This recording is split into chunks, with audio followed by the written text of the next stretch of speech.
يهده الله فلا مضل له ومن يضلله فلا هادي له أشهد أن لا إله إلا الله وحده لا شريك له وأشهد أن محمدا عبده ورسوله أما بعد فقد قال الله تعالى في القرآن العليم والفرقان المجيد أعوذ بالله من الشيطان الرجيم بسم الله الرحمن الرحيم يا أيها الناس اتقوا ربكم الذي خلقكم من نفس واحدة وخلق منها زوجها وبث منهما رجالا كثيرا ونساء واتقوا الله الذي تساءلون به والأرحام إن الله كان عليكم رقيبا يا أيها الذين آمنوا اتقوا الله وقولوا قولا سديدا يصلح لكم أعمالكم ويغفر لكم ذنوبكم ومن يطع الله ورسوله فقد فاز فوزا عظيما يا أيها الذين آمنوا اتقوا الله حق تقاته ولا تموتن إلا وأنتم مسلمون قال نبينا صلى الله عليه وسلم إن أصدق الحديث كتاب الله وأحسن الهدي هدي محمد صلى الله عليه وسلم شر الأمور محدثاتها وكل محدثة بدعة وكل بدعة ضلالة وكل ضلالة في النار. எல்லாம் அல்ல அல்லாஹ் சுப்ஹானஹு வ தஆலாவின் நல்லடியார்களே, அல்லாஹுவின் மாபெரும் கருணையினால் புனித ஜும்மா தொழுகைக்காக இங்கே நாம் ஒன்று கூடியிருக்கின்றோம். அந்த வல்ல நாயனின் சாந்தியும் சமாதானமும் நம் உயிரினும் மேலான நபிகள் பெருமானார் ஸல்லல்லாஹு அலைஹி வஸல்லம் அவர்கள் மீதும், அன்னாரை பின்பற்றி வாழ்ந்த சத்திய சஹாபாக்கள், தாபிஈன்கள், தபோ தாபிஈன்கள், இந்த ஏகத்துவ கொள்கையை உலகமெங்கும் எடுத்துச் சொல்லிய நல்ல அறிஞர்கள் அனைவர் மீதும், குறிப்பாக இங்கே அமர்ந்திருக்கக்கூடிய நம் அனைவர் மீதும் என்றென்றும் நின்று நிலவட்டுமாக என்று பிரார்த்தித்தவனாக தொழுகையை திருந்த தொழுகுவோம் என்ற தலைப்பில் ஒரு சில முக்கியமான செய்திகளை நாம் அறிந்து கொள்ள வேண்டும், அதன் அடிப்படையில் நம்மளுடைய அமல்களை அமைத்து கொள்ள வேண்டும் என்பதற்காக இந்த தலைப்பு இங்கே தேர்ந்தெடுக்கப்பட்டுள்ளது. தொழுகை என்பது முஸ்லிம்களுக்கு, முஃமின்களுக்கு மிக முக்கியமான ஒரு கடமை. தொழுகையை தொழுகாதவர்கள் பாவத்தாளிகளாக, மறுமையில விசாரிக்கப்படக்கூடியவர்களாக, தொழுகையை விட்டு பொடுபோக்காக இருக்கக்கூடியவர்கள், நரகத்திற்கு செல்லக்கூடியவர்களாக இருப்பார்கள் என்றெல்லாம் இந்த மார்க்கம் நமக்கு சொல்லித் தருகிறது. தொழுகையை பொறுத்தளவுக்கு மூமினாக இருப்பார்களே ஆனால் அவர்கள் கட்டாய கடமை, அது நேரம் குறிப்பிடப்பட்ட கடமை என்றெல்லாம் நமக்கு மார்க்கம் போதிக்கிறது. இன்ன ஸலாத்த கானத் அலல் முஃமினீன கிதாபம் மௌகூதா, தொழுகை என்பது மூமின்களுக்கு நேரம் குறிப்பிடப்பட்ட கடமை என்றெல்லாம் அல்லாஹ் தன்னுடைய திருமறையில சொல்றான். அது மாதிரி இந்த தொழுகையை சரியான முறையில பேணி தொழுகுவார்களேயானால், இறையச்சத்தோடு இறைவனை அஞ்சியவர்களாக தொழுகையை அமைத்துக் கொள்வார்களேயானால், பெரும் பாவங்களிலிருந்து, வெட்கக்கேடான கேவலமான விஷயங்களிலிருந்து தடுக்கப்படுவார்கள் என்றெல்லாம் இந்த தொழுகை சம்பந்தமாக அல்லாஹ் சொல்றான். இன்ன ஸலாத்த தன்ஹா அனில் ஃபஹ்சாயி வல் முன்கர், இந்த தொழுகை என்பது வெட்கக்கேடான பாவமான காரியங்களை விட்டு தடுக்கும் அப்படின்னு எல்லாம் சொல்றான். அப்ப நம்ம இறைவனை அஞ்சி வணங்குவது என்பது நாம நல்லவர்களாக வாழ்வதற்கும் மறுமையில ஈடேற்றம் பெறுவதற்கும் முக்கியமான ஒரு பாதையாக இந்த தொழுகை இருக்கிறது. அப்ப இந்த தொழுகை என்பது சரியான முறையில தொழுக வேண்டும். இன்னைக்கு நம்மளுடைய சமுதாய மக்கள் நிறைய பேர் தொழுகிறாங்க. பள்ளிவாச பக்கம் தலை வச்சு படுக்காதவர்கள் ஒரு பக்கம் இருந்தாலும் தொழுகக்கூடியவர்கள் சில பேர் இருக்கிறாங்க. 5 வேளையும் அவர்களை பள்ளிவாசல்ல பார்க்கலாம். பள்ளிவாசல்ல பார்க்கலாம்டா அல்லாஹ்வை வணங்குவதற்காகத்தான் வர்றாங்க, அல்லது சில வீட்டினுடைய டார்ச்சர் தாங்க முடியாம பள்ளிவாசல் நாடி போயிடுவோம் அப்படின்னு வரக்கூடியவங்க சில இருக்கிறாங்க. ஒரே ரம்பமா இருக்குது, அறுவையா இருக்குது, துணை இருக்கிறாங்க, இப்படி போய் வாக்கிங் மாதிரி போயிட்டு அப்படியே தொழுதுட்டு வருவோமே அப்படின்லாம் சில பேர் இருக்கிறாங்க. ஆனா தொழுகக்கூடியவர்கள் அந்த தொழுகையை செம்மையாக, சரியாக மார்க்கம் சொல்லி தந்த அடிப்படையில, நபிகள் நாயகம் ஸல்லல்லாஹு அலைஹி வஸல்லம் அவர்கள் கற்று தந்த அடிப்படையில் அந்த வணக்கத்தை அமைத்து கொண்டால்தான் அந்த தொழுகை அல்லாஹ்விடத்துல பூர்த்தியாகும், பூரணமாகும். அதை அல்லாஹ் முறையாக ஏற்றுக்கொள்வான். ஆனா நம்மளுடைய மக்களிடத்துல தொழுகை விஷயத்துல பொடுபோக்கு ஒரு பக்கம் இருக்கு. தொழுகக்கூடியவர்களிடத்துல பொடுபோக்கு ஒரு பக்கம் இருக்கிறது. பிறருக்கு காட்ட வேண்டும் என்பதற்காக தொழுகக்கூடியவர்கள் இருக்கிறார்கள். நம்மளை தொழுகையாளி என்று சொல்ல வேண்டும் என்பதற்காக தொழுகக்கூடியவர்கள் இருக்கிறாங்க. இன்னும் அந்த ஹாஜி மாதிரி தொழுகை பேருக்கு முன்னாடி தொழுகையாளின்னு போடல. மற்றபடி தொழுகைக்கு நான் தொழுகிறேன், நான் பள்ளிவாசலுக்கு போறேன், நான் தொழுகையாளி என்று காட்டிக் கொள்வதற்காக இருக்கிறாங்க. உள்ளத்தை அறிந்தவன் அல்லாஹ்வாக இருக்கிறான், நம்ம செயல்களை சொல்றோம். அப்ப இப்படி இந்த தொழுகையை பொறுத்தளவுக்கு தூதர் காட்டிய அடிப்படையில் அமைத்துக் கொண்டால்தான் அந்த தொழுகை அல்லாஹ் அங்கீகரிப்பான், ஏற்றுக்கொள்வான் என்பதை முதலாவதாக நம்ம விளங்கிக் கொள்ளணும். ஏறக்குறைய ஒரு 40 வருஷமாக படாத பாடுபட்டு பல சிரமங்களுக்கு மத்தியில, பல சண்டைகளுக்கு மத்தியில, பல ஊர் விலக்கல்களுக்கு மத்தியில, பல சண்டை சச்சரவுகள், போலீஸ் வழக்குகள், இதெல்லாம் தாண்டி நபி வழியில் எப்படி தொழுக வேண்டும் என்பதை இந்த சமுதாயத்திற்கு நம்ம என்ன செய்திருக்கிறோம், அறிமுகப்படுத்தியிருக்கிறோம். இருந்தது, ஹதீஸ்ல இருந்தது, நம்மளுக்கு சொல்லி தரப்படவில்லை. நபி ஸல்லல்லாஹு அலைஹி வஸல்லம் அவர்கள் எப்படி தொழுதார்கள், அவர்கள் எப்படி ருக்கு செய்தார்கள், ருக்குவில் என்னத்தை ஓதினார்கள், அவங்களுடைய தொழுகை முறை எப்படி இருந்தது, அது வரிசை கிரமமாக எப்படி இருந்தது, ஜமாத்து தொழுகையில சஃப்புகளை எப்படி அமைத்துக் கொள்வார்கள், எப்படி என்றெல்லாம் பல விஷயங்களை பொறுத்தளவுக்கு நமக்கு சொல்லித்தரப்படாமல் இருந்தது. ஏதோ முன்னோர்கள், பெரியார்கள், இமாம்கள், மதுஹபுகள் என்ற பெயரில சில சட்ட திட்டங்கள் நமக்கு சொல்லித்தரப்பட்டது. ஆனா அதன் அடிப்படையில் தான் நம்மளுடைய தொழுகைகளை அமைத்துக் கொண்டோம். ஆனா அந்த மதுஹபு அடிப்படையில் வரக்கூடிய தொழுகை சட்ட திட்டங்கள்ல பெரும்பாலான சட்ட திட்டங்கள் நபி வழிக்கு முரணாக இருக்கிறது. ஆதாரபூர்வமான செய்தி அடிப்படையாக கொள்ளாமல் பலவீனமான செய்திகளை அடிப்படையாக கொண்டிருக்கிறது. அதுபோக அவர்களாக சில விரும்பியதெல்லாம் செய்யக்கூடிய வகையிலும் இருக்கிறது. ஒரு மதுஹபுல ஒரு தொழுகை சம்பந்தமான ஒரு சட்டத்தை சொல்லிவிட்டால் அதற்கு மாற்றமாக சொல்ல வேண்டும் என்பதற்காகவே சொல்லப்பட்ட சட்டங்களும் இருக்கிறது. அப்ப அந்த மதுஹபுக்கு இடையில இருக்கக்கூடிய சண்டைகளை எல்லாம் நம்ம மேல திணிச்சு விட்டாங்க. அதுக்கெல்லாம் நிறைய ஆதாரம் இருக்கு, பொய்க்கு சொல்லல. நீங்க பார்த்தீர்களேயான நம்ம பகுதிகளில் இருக்கக்கூடியது, பொதுவாக இந்தியா போன்ற நாடுகளில் இருக்கக்கூடியது சாஃபி மதுஹபு, ஹனஃபி மதுஹபு, இந்த 2 மதுஹபு தான் என்னது இருக்கிறது. ஹம்பலி மாலிக்ங்கிறது நம்ம கேள்வி தான் பட்டிருக்கிறோமே ஒழிய நம்ம ஆளை பார்த்து இருக்க மாட்டோம். அரபு நாடுகளுக்கு போயிருந்தாங்கன்னா சவுதியில எல்லாம் பெரும்பாலும் ஹம்பலி மதுஹபை சார்ந்தவர்கள் தான் இருக்கிறாங்க. இப்படி மாலிக் மதுஹபை சார்ந்தவர்கள் இருக்கிறாங்க. இன்னும் எத்தனையோ மதுஹபுகள் ஈடுபட்டு போயிருச்சு. இந்த 4 மதுஹபுகள் தான் அறிமுகமாக இருக்கிறது. அவுசாயி இப்படின்லாம் நிறைய மதுஹப் இருந்தது. சௌரி, அவுசாயி, இப்படி ஏராளமான மதுஹபுகள் இருந்தது. எல்லாம் ஈடுபட்டு போய்விட்டு கடைசியில் அந்த 4 இருக்கிறது. 4ல நம்ம 2ல நிற்கிறோம். நம்ம மக்கள் சாஃபி மதுஹபு, ஹனஃபி மதுஹபு. இவர்களுடைய தொழுகை முறைகளை, சட்ட திட்டங்களை நீங்கள் பார்த்தீர்களேயானால் அவர்கள் வம்பொடியாக எழுதின மாதிரி தெரியுது. வீம்புக்கு எழுதின மாதிரி ஒரு மதுஹபுக்கு மாற்றமாக செய்யணும், ஒரு மதுஹபுக்கு மாற்றமாக எழுதணும் அப்படிங்கிறதுக்காக எழுதின மாதிரி தெரியுது. ஆனா வெளியில என்ன சொல்லிக்கிறாங்க, மதுஹபுகள் என்பது குர்ஆன் ஹதீஸ் அடிப்படையாக கொண்டது அப்படிம்பாங்க. குர்ஆன் ஹதீஸ் அடிப்படையாக கொண்டது என்றால் குர்ஆன் ஹதீஸ்ல ஆதாரம் இருக்கணுமா இல்லையா? குர்ஆன் ஹதீஸ்ல சொல்லப்பட்டிருக்கணுமா இல்லையா? ஒரு புத்தகத்தை எழுதலாம், நம்மளே ஒரு புக்கை எழுதுறதாக இருந்தாலும் மேற்கோள்களாக, சான்றுகளாக குர்ஆன்ல இருந்து கொண்டு வரணும், ஹதீஸ்கள்ல இருந்து கொண்டு வரணும், ஹதீஸ் நம்பரோட போடணும், குர்ஆன் வசனம் என்னோட போடணும். அப்பதான் அந்த புத்தகம் குர்ஆன் ஹதீஸ் ஒளியில் எழுதப்பட்டது அப்படின்னு சொல்ல முடியும். நம்ம இஷ்டத்துக்கு நம்ம எழுதி வைத்து விட்டு இது குர்ஆனை தழுவி எழுதப்பட்டது, ஹதீஸை தொடர்ந்து எழுதப்பட்டது அப்படின்னா அதுக்கு உண்டான முகாந்திரம் இருக்கணுமா இல்லையா? அப்படி எல்லாம் இல்லாமல் என்ன செஞ்சிருக்காங்க, மனம் போன போக்குகள்ல சட்டங்களை எழுதி வச்சிருக்கிறாங்க.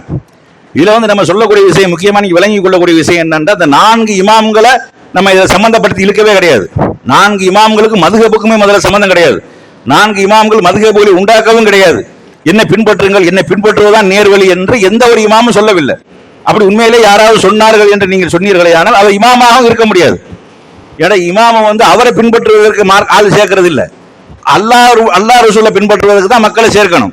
அதான் அதில் உள்ள விஷயம். அப்ப அந்த 4 இமாம்களுக்கு சம்பந்தம் இல்லை. ஆனால் அந்த 4 இமாம்கள் என்ன செய்தார்கள் என்றால், அவர்கள் வாழ்ந்த காலம் என்பது ஆரம்ப காலம். அபு ஹனீஃபா இமாம் ஹிஜ்ரி 80ல பிறக்கிறாரு, சாஃபி இமாம் 150ல பிறக்கிறாரு. இதெல்லாம் ரசூலுல்லாஹ்வுடைய தாபியீன்கள், தபோ தாபியீன்கள் வாழ்ந்த காலம். அப்பதான் அந்த ஹதீஸ்களுடைய சேகரிப்பு என்பது, ஹதீஸ்களை பற்றி உண்டான மக்களுக்கு கொண்டு போய் சேர்க்கணும், இது நிறைய தப்பும் தவறுமான செய்திகளை என்ன செஞ்சாங்க, உள்ள புகுத்தி விட்டார்கள் என்று சொல்லி அதை களை எடுக்கக்கூடிய பணிகள் எல்லாம் அந்த நேரங்களில் தான் நடக்குது. அப்ப இந்த இமாம்களை பொறுத்தளவுக்கு அவர்களுக்கு கிடைத்த குர்ஆனின் வசனங்களின் அடிப்படையிலையும் கிடைத்த செய்திகளின் அடிப்படையிலையும் சில சட்டங்களை சொல்லிட்டு போனார்கள். அவர்கள் தவறாக சொல்லி இருந்தாலும் வாக்குறுதி கொடுத்துட்டு போயிட்டாங்க. என்னுடைய சொல்லுக்கு மாற்றமாக ரசூலுல்லாஹ் சொன்னார்கள் என்று வேற ஒரு செய்தி கிடைக்குமே, ஆனால் என்னுடைய சொல்லை நீங்கள் விட்டு விடுங்கள், அதை தூக்கி வீசிடுங்க, நீங்க ரசூலுல்லாஹ்வுடைய சொல்லுக்கு தான் முக்கியத்துவம் அப்படின்னு சொன்னாங்க. அது மாதிரி இதா சஹல் ஹதீது ஃபஹுவ மதுஹபி, ஆதாரபூர்வமான ஹதீஸ்கள் எதுவோ அதுதான் எங்களுடைய வழிமுறை மதுஹபுகள் என்று சொல்லி அந்த இமாம்கள் சொல்லிட்டாங்க. அதனால எந்த ஒரு மிஸ் அண்டர்ஸ்டாண்டிங்காக வரக்கூடிய குர்ஆன் ஹதீஸுக்கு மாற்றமாக வரக்கூடிய எந்த ஒரு செய்தியாக மதுஹப் சம்பந்தமாக வரக்கூடிய செய்தியாக இருந்தாலும் அந்த இமாம்களோட என்ன செய்யக்கூடாது, கொண்டு போய் கோர்க்க கூடாது.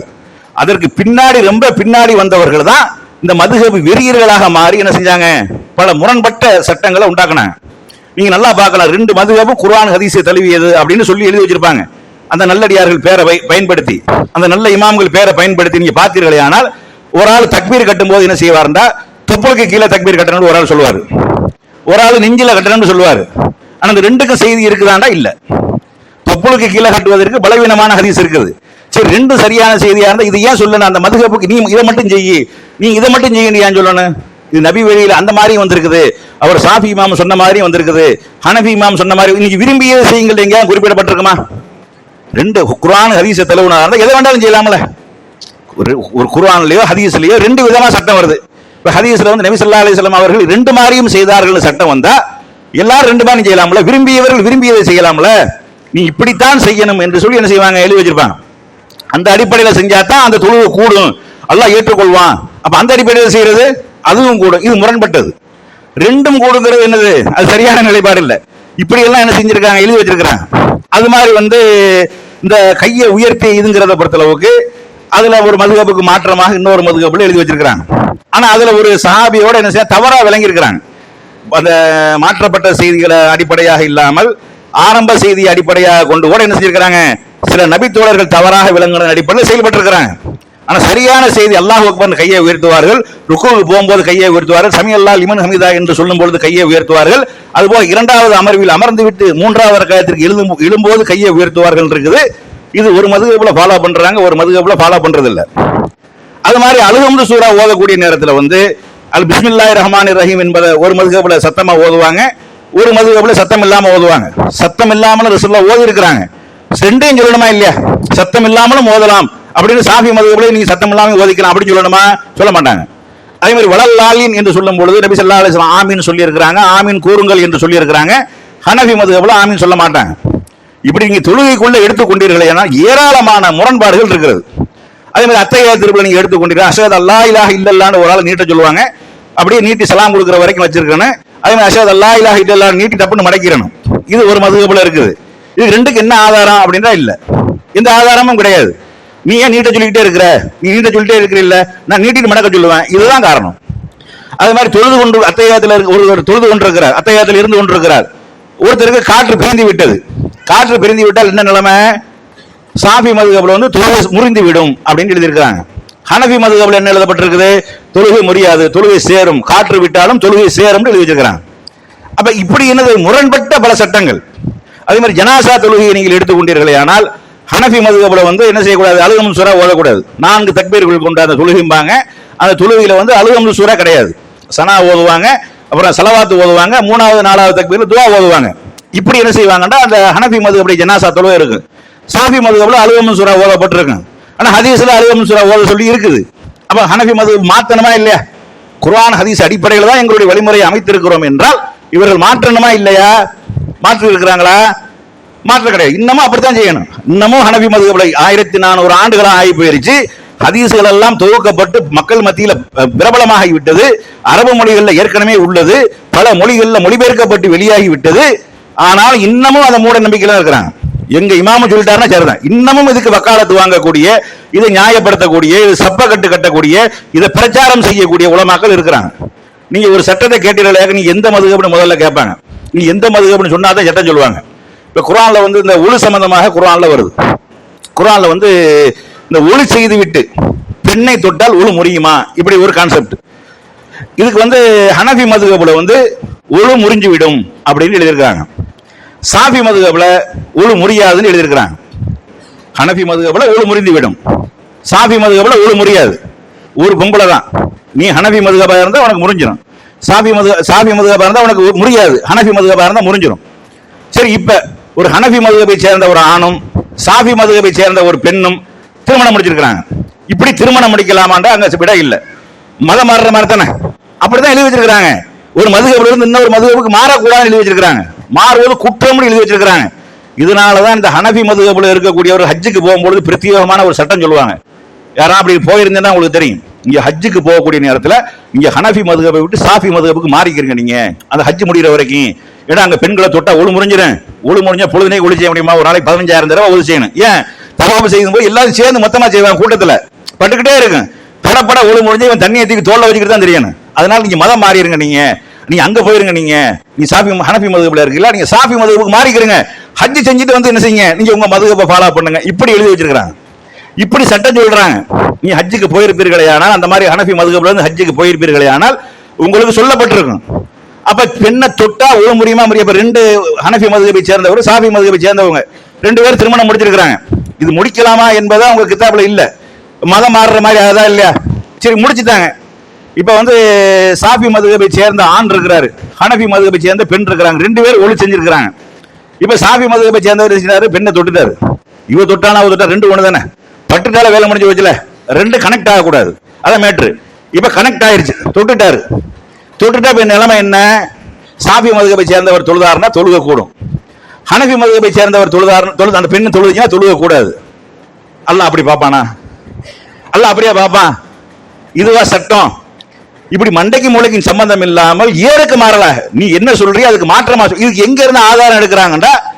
சாஃபி மதுஹபுக்காரவங்க எந்த குர்ஆன் வசனத்தை கொண்டு ஆதாரம் எடுக்கிறார்களோ அதற்கு மாற்றமான சட்டத்திற்கும் அங்க இருந்து ஆதாரம் எடுக்கிறாங்க. இதுதான் வேடிக்கையான விஷயம். இது ரசூலுல்லாஹ்வுடைய வழிமுறையில் என்ன வருது? நபி ஸல்லல்லாஹு அலைஹி வஸல்லம் அவர்கள் தொழுது கொண்டிருக்கும் பொழுது தன் மனைவியை குத்துவார்கள். அவங்க குறுக்க ஜனாசா மாதிரி படுத்து கிடப்பார்கள். ரசூலுல்லாஹ் சஜதா செய்யக்கூடிய நேரத்தில் வந்து என்ன செய்வாங்க? விரல்களால் குத்துவார்கள், அவர்கள் காலை மடக்கிக் கொள்வார்கள் அப்படின்னு சொல்றாங்க ஆயிஷா ரலியல்லாஹு அன்ஹா. அப்ப அவர்கள்ட்ட கேட்கப்படுது, ஏன் நீங்க ரசூலுல்லாஹ் குத்துற வரைக்கும் காலை நீட்டிக்கிட்டு இருக்கிறீங்க? நீங்க தான் சஜதா செய்ய வந்தா தெரிஞ்சிரும்ல, காலை மடக்கிடலாம்ல அப்படின்னு கேட்கறாங்க.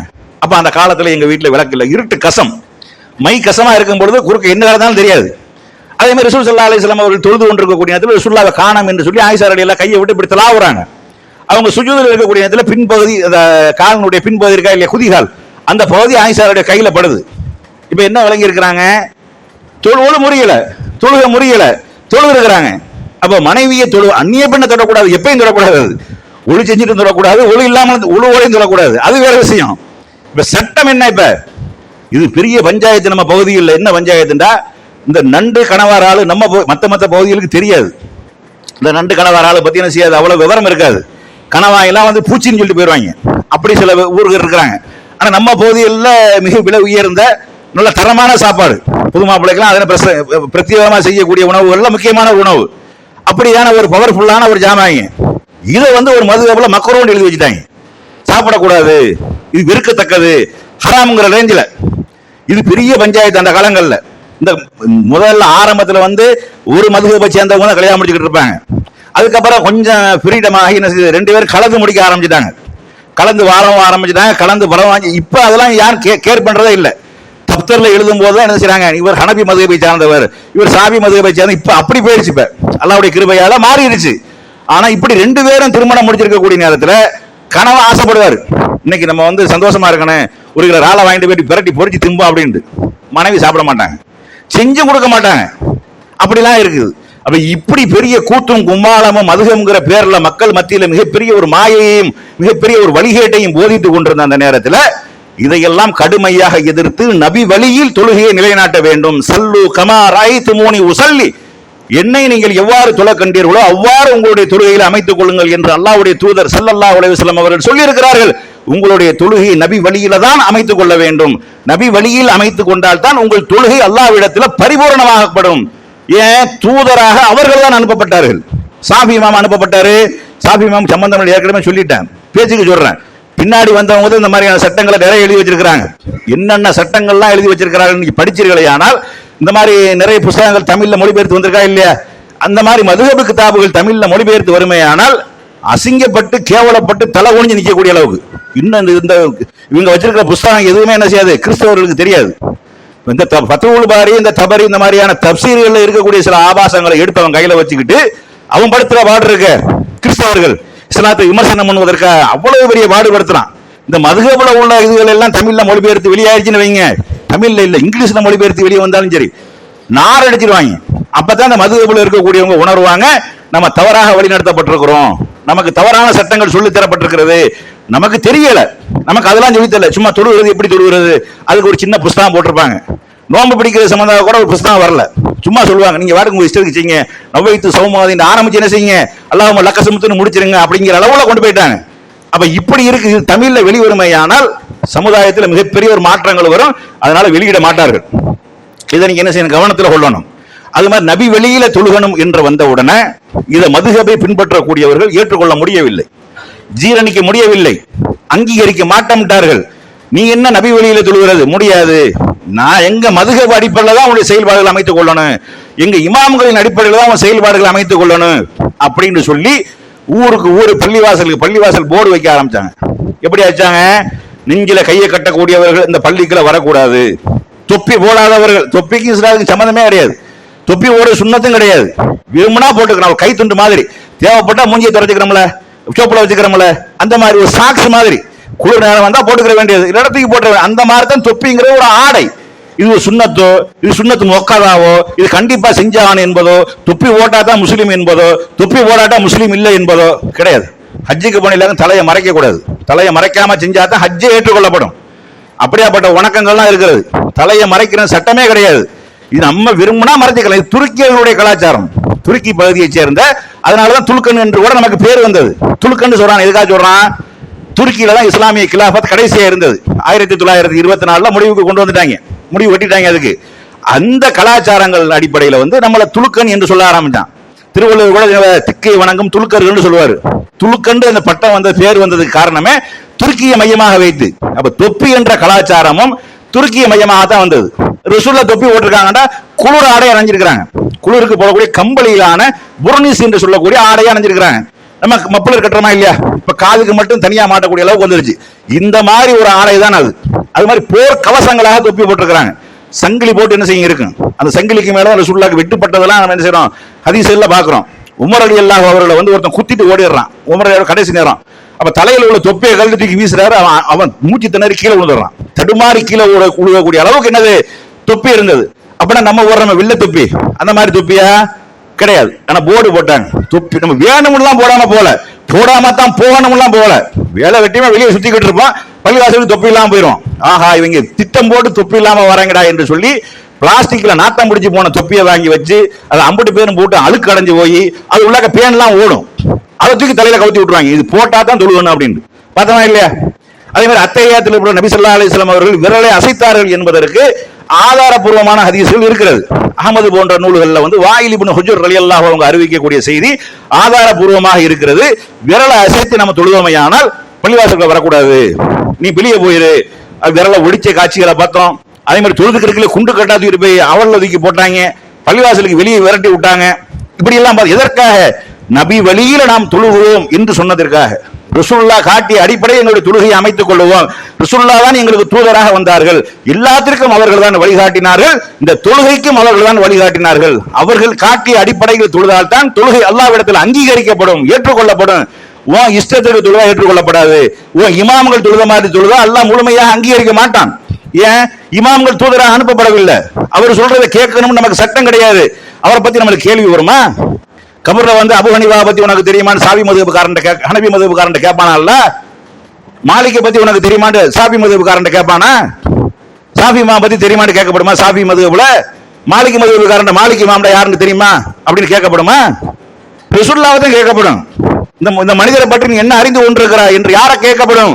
நபிகள் நாயகம் ஸல்லல்லாஹு அலைஹி வஸல்லம் அவர்களை தான் கேட்கப்படும்.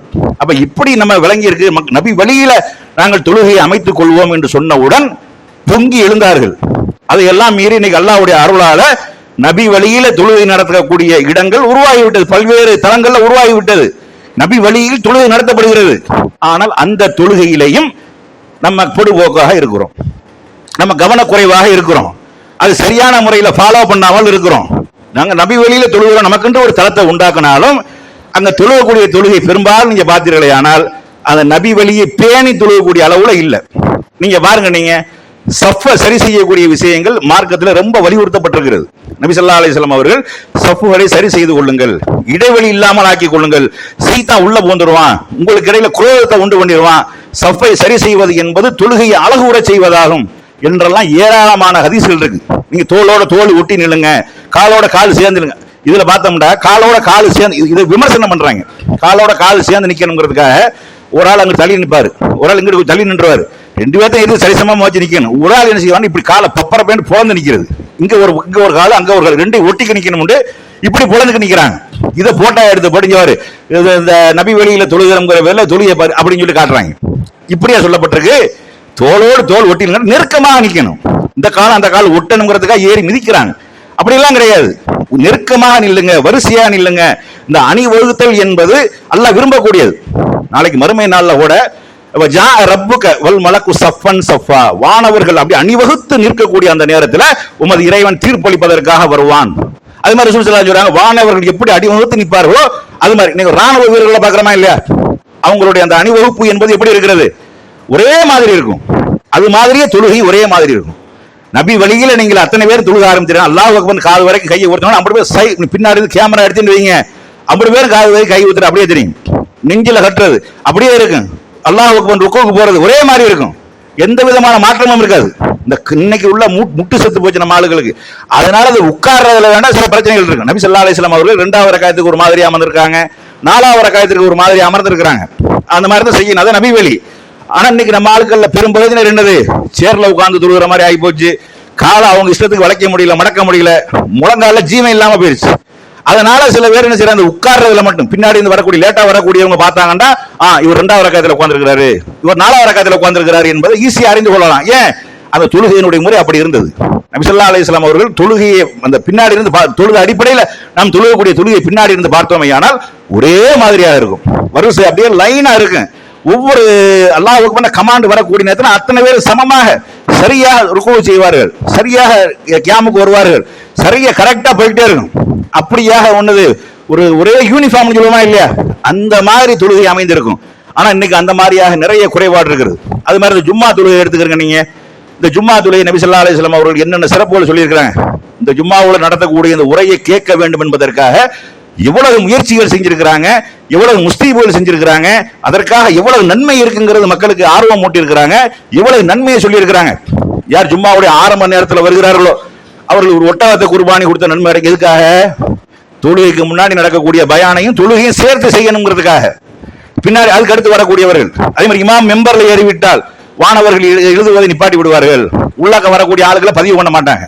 வானவருடைய பதிவேட்டில் என்ன செய்யாது, இமாம் மெம்பர்ல ஏறதுக்கு அப்புறம் வரக்கூடியவருடைய பதிவு வேற பதிவுல தான் இருக்குமே ஒழிய அந்த வானவருடைய பதிவுல இருக்காது. இதெல்லாம் எதுக்கு சொன்னாங்க? அதே மாதிரி உரை நிகழ்த்தி கொண்டிருக்கக்கூடிய இடத்துல நீங்கள் ஒருவரை பார்த்து மற்றவர்கள் நீ பேசாத, வாய மூடி, இப்படி கூட சொல்லிடாதே, நீங்க வீணான காரியத்தில் ஈடுபட்டு விட்டீர்கள் என்றெல்லாம் சொன்னார்கள். எதுக்காக? ஆனா இங்க நடக்கிறது என்ன? எல்லா பள்ளிவாசலும் என்ன நடக்குது அதே மாதிரி நம்ம பள்ளிவாசல் நடக்க ஆரம்பிச்சிருச்சு. ஒரு காலத்துல கரெக்டா இருந்தது, அது ஆரம்பத்துல வேகமும் ஸ்பிரிட்டும் போகணும் வரணும் அப்படின்றது இப்ப பொதுவாக்கா போயிருச்சு. இப்ப வெளியில உட்காந்து பெருமேஜி பேசிக்கிட்டு இருக்கிறாங்க, தொண்டை அடிச்சுக்கிட்டு இருக்கிறாங்க, வெளியில உட்காந்துட்டு தோணு நேரத்துக்கு உள்ள வராங்க. இப்படி நடக்குதா இல்லையா? இப்படி நம்ம ஒரு காலத்துல செஞ்சோம். அங்க நடத்தக்கூடிய உரைகள் என்னது, தூங்கி விழுகிற மாதிரியே இருக்கும். வேலை வேட்டி சும்மா குளிச்சுட்டு கிழிச்சு நல்ல அத்தனை போட்டு வாசவனமா உட்காந்தோம்னா காத்தாரையை போட்டு விட்டாங்கன்னு வைங்க, தூக்கம் தான் ஜோக்கும். பேசுறவராலும் ஆணித்தரமா பேசுவாரா, ஒரு போர்ஸா பேசுவாரா? பேச மாட்டாரு, தாளாட்டுற மாதிரியே பேசுவார். பாக்குறமா இல்லையா? ஆனா ரசூல் ஸல்லல்லாஹு அலைஹி வஸல்லம் அவர்களுடைய உரை எப்படி இருக்கும்? ராணுவ வீரர்களுக்கு எச்சரிக்கை செய்வது போல இருக்கும். கண்கள் சிவந்து விடும், குரல்கள் உயர்ந்து விடும். அப்படி உரை நிகழ்த்தினார்கள். அப்படி உரை நிகழ்த்தப்படுகிறது. ஆனா மக்கள் பொதுவோக்கா இருக்கிறாங்க. வெளியில உட்கார்ந்து இருந்துட்டு அவங்க இஷ்டத்துக்கு வராங்க, அவங்க இஷ்டத்துக்கு பேசிக்கிட்டு இருக்கிறாங்க, பெரும்பேச்சு பேசிக்கிட்டு இருக்கிறாங்க. அதே மாதிரி லேட்டா வேணுமென்ற லேட்டா வராங்க. ஏதோ ஒரு வேலையின் காரணமா வெற்றியின் காரணமாக வந்துட்டா பிரச்சனை இல்லை. அல்லாஹ்வுடைய கட்டளை என்ன தெரியுமா? வெள்ளிக்கிழமை உங்கள் தொழுகைக்காக பாங்கு சொல்லப்பட்டு விட்டால் வியாபாரத்தை மூடிருன்னு அல்லாஹ் சொல்றான். முன்னாடி வர்றதுக்குள்ள சிறப்ப சொல்றாங்க. இறுதி கட்டமாக கடையை மூடிடணும், கடையை திறந்து வச்சு வியாபாரம் பண்ணக்கூடாதுங்கிற அளவுக்கு இந்த தொழுகைக்கு அவ்வளவு முக்கியத்துவம் கொடுக்கப்பட்டிருக்கிறது. இதுல நடத்தக்கூடிய உரைக்கு முக்கியத்துவம் கொடுக்கப்பட்டிருக்கிறது. ஏன்? மக்களுக்கு அறிவுரை சொல்லக்கூடிய ஒரு மார்க்கம். ஒரு வாரத்தில் நடந்த நிகழ்வுகள், சமுதாயத்திற்கு தேவையான அறிவுரைகள் இத்தனையும் சொல்வதற்கு இந்த ஒரு ஜும்மா மேடை ஒரு தளமாக பயன்படுத்தப்பட்டிருக்கிறது. என்னன்னு சொல்ல போனா இந்திய சுதந்திர போராட்டத்தில் ஒரு சுதந்திர போராட்ட உரை நிகழ்த்தப்பட்டிருக்கிறது ஜும்மா மேடைகள்ல. இது எந்த வழிபாட்டு தளத்திலையும் கிடையாது. ஆனா அப்படியாப்பட்ட ஒரு வழிபாட்டு தளத்தினுடைய ஜும்மா மேடையை நம்ம பாழாக்கி கொண்டிருக்கிறோம், வீணடித்துக் கொண்டிருக்கிறோம், கவனமற்று இருந்து கொண்டிருக்கிறோம். அது சரியான முறையில் நடைமுறைப்படுத்தாமல் இருக்கிறோம். இன்னமும் அந்த காலங்களில் மாதிரி பெரும்பேச்சு பேசிக் கொண்டிருக்கிறோம். இதையெல்லாம் மாற்றி தொழுகையினுடைய முக்கியத்துவமும் தொழுகையினுடைய ஒழுங்குகளையும் நபிகள் நாயகம் ஸல்லல்லாஹு அலைஹி வஸல்லம் அவர்கள் எவ்வாறு நமக்கு தொழுகையை காட்டி தந்தார்களோ அந்த அடிப்படையில் நம்முடைய தொழுகையை அமைத்துக் கொண்டு அல்லாஹ்வுடைய அன்பையும் அருளையும் பெறக்கூடிய ஒரு பாக்கியத்தை அல்லாஹ் நம் அனைவருக்கும் தந்தருள் புரிவானாக என்று கூறி என்னுடைய முதல் உரையை நிறைவு செய்கின்றேன். வாஹிர் தவானா அனில் ஹம்துலில்லாஹி ரப்பில் ஆலமீன்.